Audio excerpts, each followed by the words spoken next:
So let's take a look at a very simple example of using multiple threads within an application. First of all, I created a console application in Visual Basic.net called Threading02 Console. And the very first thing that I did in the module 1.vb, which is the default module in a console application, is that I created a public class at the very bottom of it, public class threading example. It has one public method called counter, and basically I just loop through 200 times this little console.write line statement, and in that I want to print out the current thread's ID, so they'll actually print out a number, and that will represent the current thread that's being used, and it'll also print out the number of the 1 to 200, that for next loop.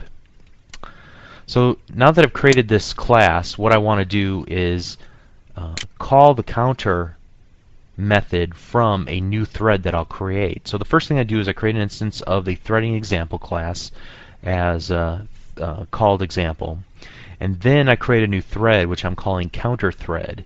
So dim counter thread is new thread, and I pass in the address of example.counter. So this is the instance of threading example and the method counter.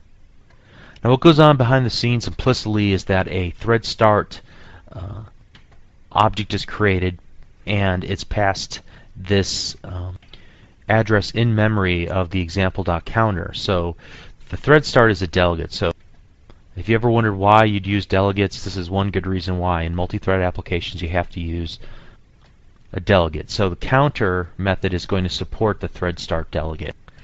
Don't worry if I made it sound more complicated than it really is. Just have to kind of follow the example of what I've done here. Then further on down you can see the console.write line starting, and we want to print out the current thread that the submain is starting on. So the idea here is that we'll have a default or a main thread, and that is what is going to spawn off an additional thread called the counter thread, and that very next line of code we call the dot start, and it will have a different thread ID. Then let's loop down. This last line of code is just to allow us to see the results in Visual Studio.net before the console goes away. So let's do this. Let's save what we have here and run our application. And 200 times to get to the very bottom. Now I want you to notice something. I'll go to the very top of our results and notice that the thread that it was started on was 1264. Then we spawned off a new thread which had the ID of 2036, and that was the thread upon which all of the numbers were printed out to the console window. So let's go ahead and stop this. And let's do something fun here. I want to create 2 additional threads and see what happens. So I'm going to just copy and paste this twice and call these 2 different things, like thread 2 and thread 3. Okay? And then here we'll copy this twice and we'll put in thread 2 and thread 3. So let's go ahead and run this now. What do you think will happen? Now the interesting thing won't be that we get 600 numbers, but the sequence in which these happen. If you remember from the little flash introduction that we did to threading in .NET,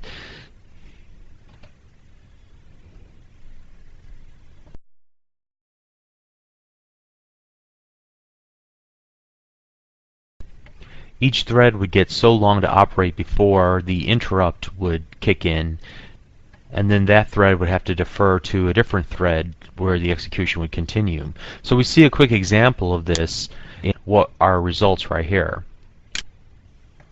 Unfortunately, because the console window only keeps so many results at a time, notice that it starts at 105 in my case. Your results are definitely going to be different depending on the speed of your machine and how many other applications are currently running. But as we scroll through thread 580 in my case, notice then that it stops in the middle and picks up thread 3832 at 187, 188, 189, and it goes through to 197 but can't finish. Then it flips over to 3740 and it's given a chance to run for a while.